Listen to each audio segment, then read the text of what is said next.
Na manhã de 29 de março de 1461, a Inglaterra acordou para um dia que parecia diferente de todos os outros.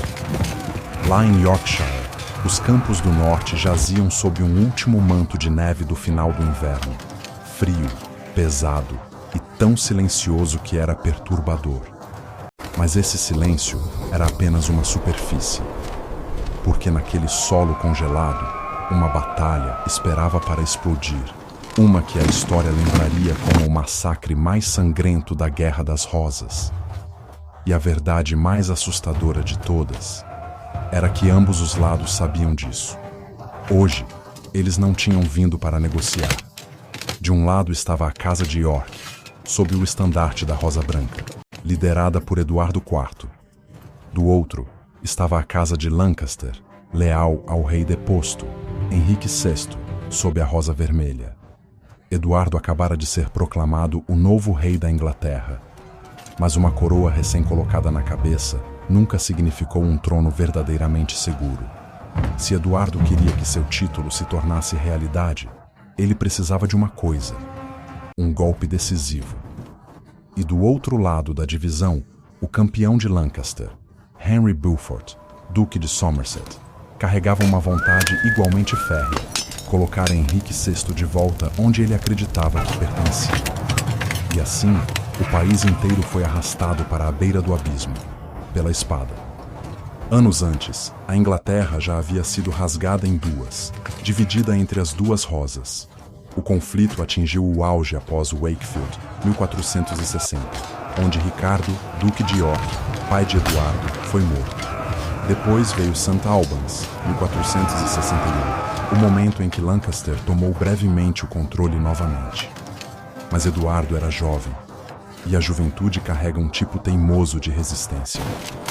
Ele reverteu sua sorte em Mortimer's Cross, depois marchou para Londres vitorioso, onde foi proclamado rei. Ainda assim, esse poder era frágil, porque a retirada de Lancaster para o norte não foi o colapso de um exército, foi um reagrupamento, sob Somerset e a rainha Margarida de Anjou. Se Eduardo quisesse ser verdadeiramente rei, ele tinha que fazer o que todo rei mais teme: travar uma batalha até a morte, uma que selasse sua reivindicação ao trono com sangue e ferro.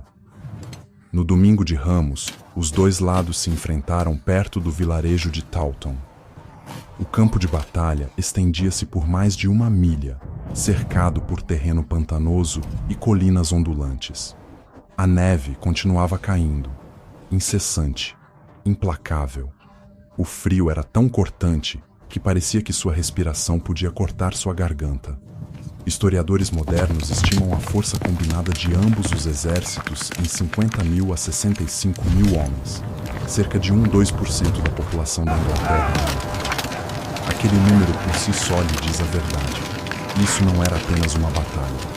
Era uma nação sendo espremida até a última gota. E do lado de York, Eduardo estava em desvantagem. Ele tinha menos homens, e as forças do Duque de Norfolk ainda não haviam chegado. Naquele momento, cada decisão poderia se tornar a linha entre uma coroa e a morte. Os dois exércitos foram construídos quase da mesma maneira. Arqueiros de arco longo posicionavam-se na frente. Cavalaria leve e pesada aguardavam atrás da linha principal e protegiam os flancos. O núcleo de ambas as forças era composto por homens de armas, soldados blindados treinados para combate corpo a corpo. Misturados entre eles estavam a infantaria com armas de haste e, de cada lado, algumas centenas de cavaleiros a pé, fortemente blindados, envoltos da cabeça aos pés em placas de aço. Um luxo que apenas um punhado podia pagar no século XV. Do lado de York, a vanguarda era liderada por William Neville, conde de Kent. A retaguarda era comandada por Richard Neville, conde de Warwick, ao lado do próprio rei Eduardo.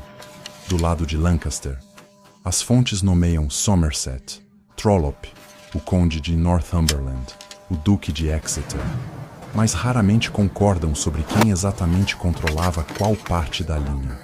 E havia um detalhe silencioso, perigoso em seu silêncio: A cavalaria de Lancaster estava escondida nas proximidades, oculta dentro do bosque conhecido como Castle Hill Wood. Com a neve caindo forte, ninguém conseguia ver tudo. E na guerra, o que você não consegue ver é muitas vezes o que te mata.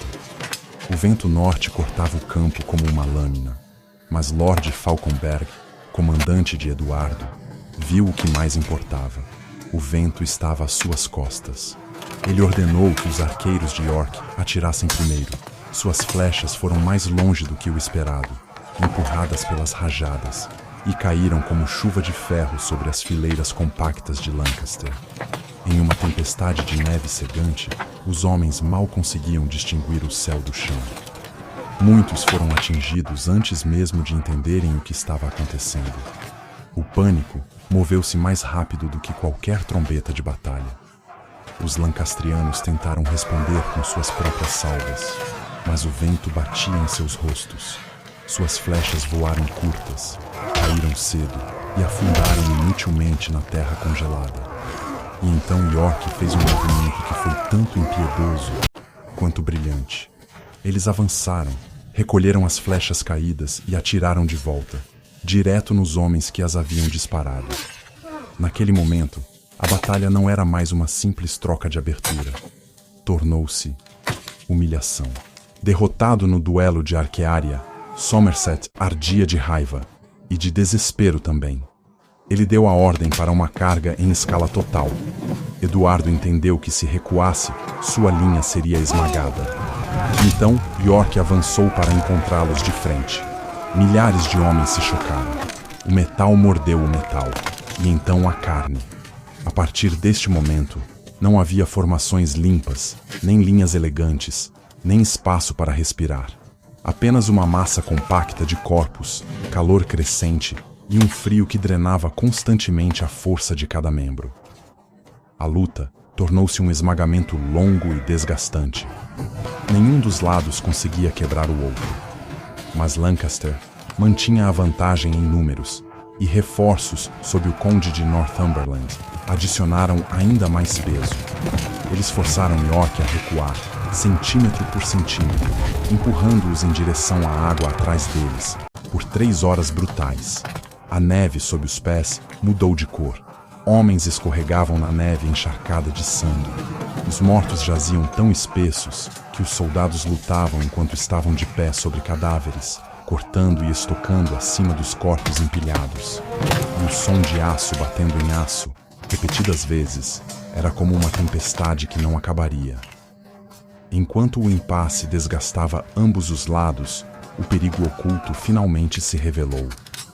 Do bosque de Castle Hill, a cavalaria lancastriana irrompeu de repente, colidindo direto contra o flanco esquerdo de York. A linha vacilou.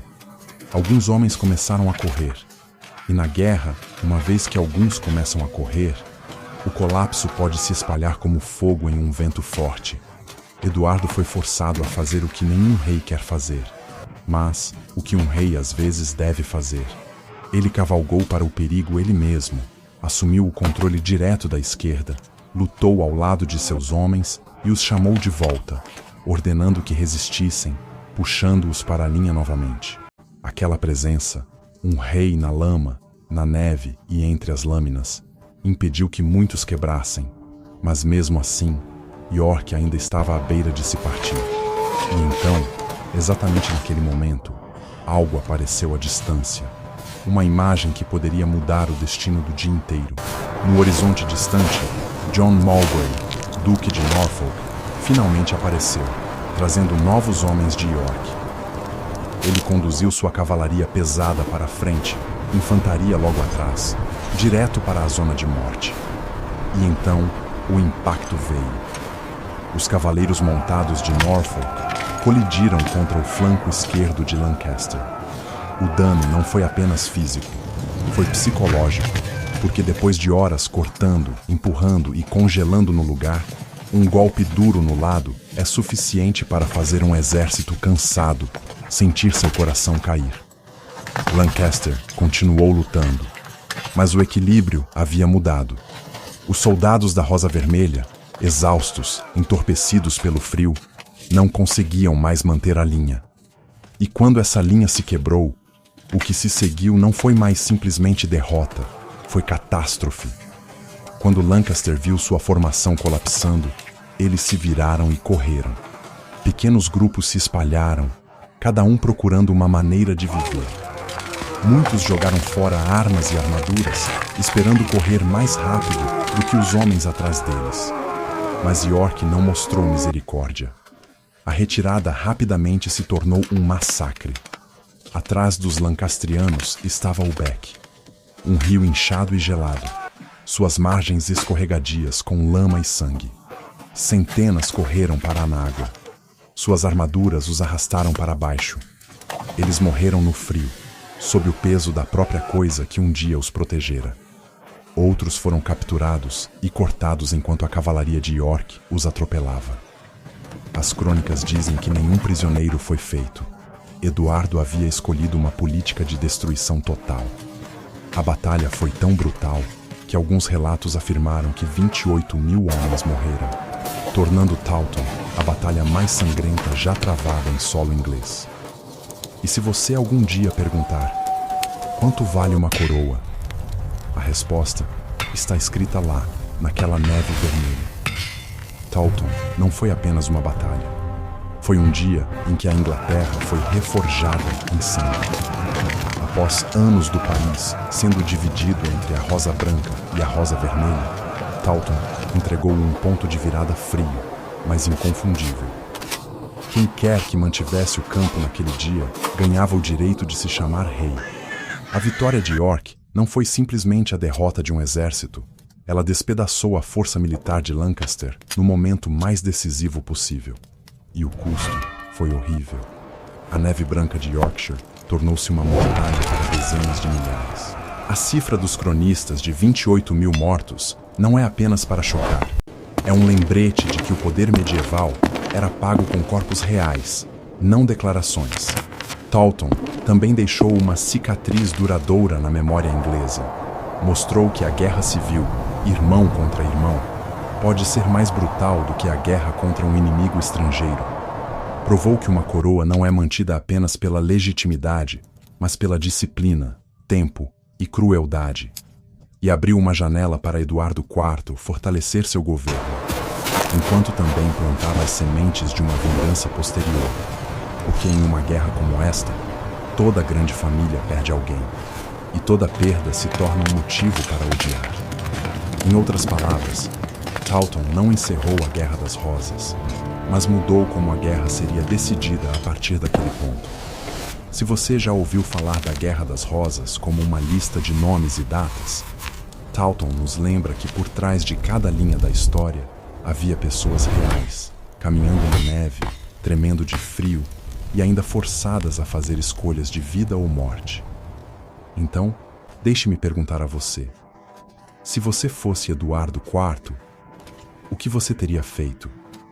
Você mostraria misericórdia para tentar acabar com o ódio ou atacaria sem hesitação para que ninguém pudesse se levantar contra você novamente? Deixe um comentário e me diga onde você está. Acabe rápido para salvar vidas, ou termine decisivamente para acabar com a guerra. E se você gostaria de seguir este canal através das próximas grandes batalhas, inscreva-se para não perder o próximo vídeo.